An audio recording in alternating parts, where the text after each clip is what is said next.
How's it going? This is my 95 Camaro. I'm starting to remove my lower control arm bushings. Already got the back off. As you see, I have the rear axle supported. And the rest of the car supported on jack stands. I got this one off. These bushings were so bad they slide off by hand. Originally I was going to replace them with the Moogs, but I managed to get a good deal on bushings, solid polyurethane. Really looking forward to putting these in. Let's see what happens.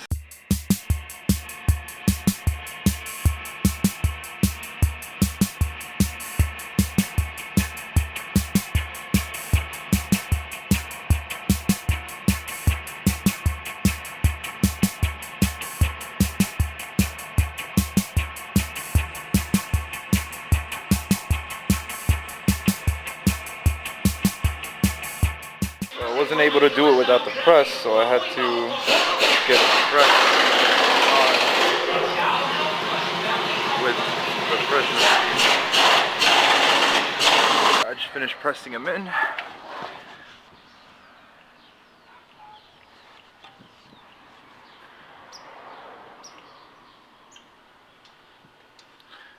And with these energy suspension ones,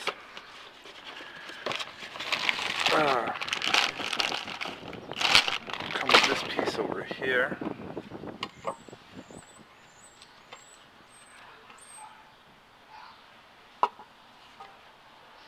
So it'll be just like that. Time to put it all back together.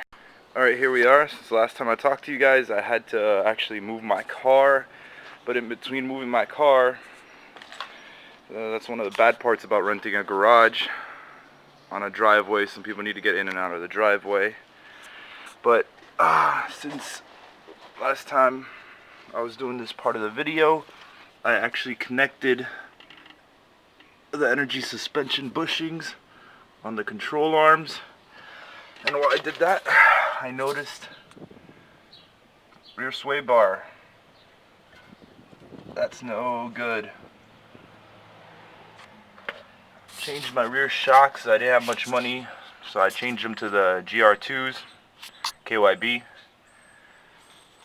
But I've got the energy suspension rear sway bar end link set, so I'm gonna change that right now.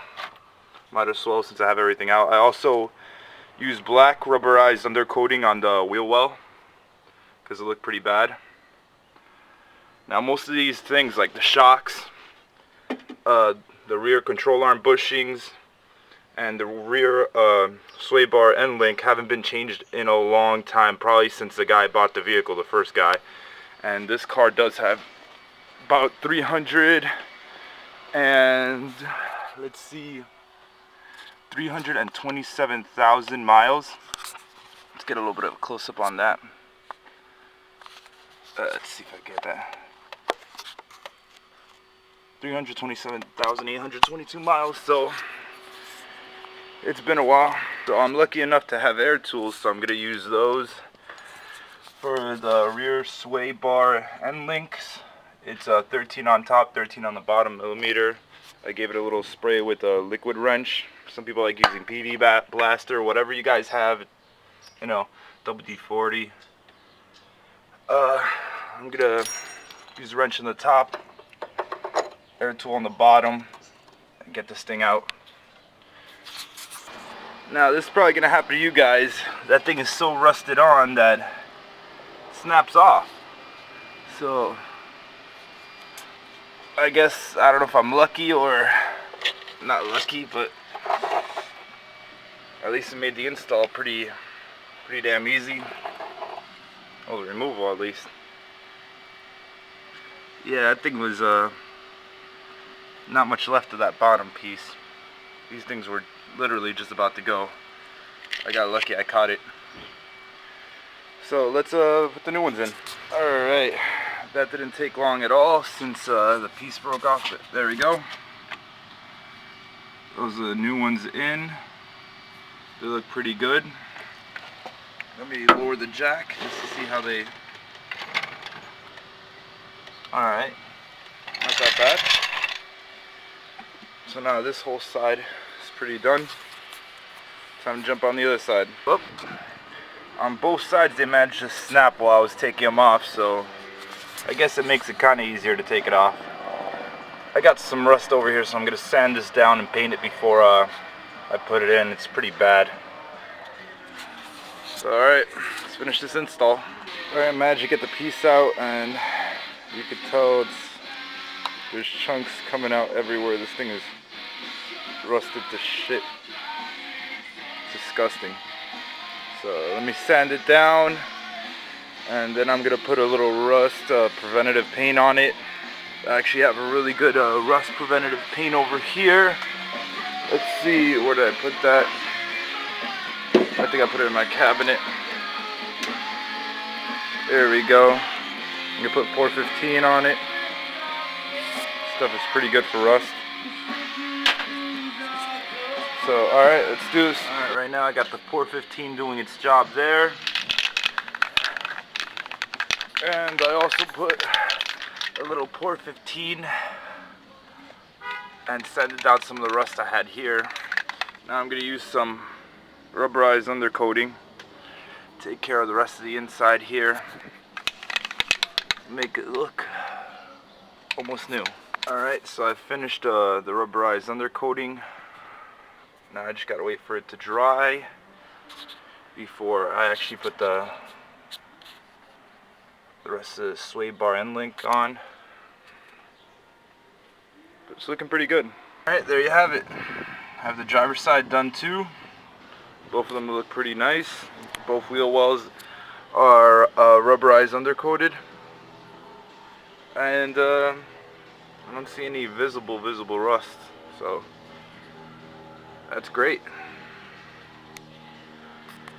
Alright, on to the rest of the project. Alright, now the last job for today is to give it an oil change, which I'm doing right now, and connect this sandwich adapter for the temp sensor, oil temp, because I had the gauge, but I never really connected it. I've had it for about 2 weeks and I haven't connected it. The air-fuel ratio is connected, but the temp isn't, so time for me to get this connected. And I'm done for today. Alright, that's it. I got a lot done in one day. My control arms. I got the bushings for the control arms. I got both rear sway bar links. I did the oil change, and I connected that gauge I needed to connect. Here's the adapter. Let me see if I can get a close-up of it. I have to move these wires out of the way so it's visible. There's the adapter I put for the oil, so then I could actually read the temperature. Alright, all done. Time for me to call it a day.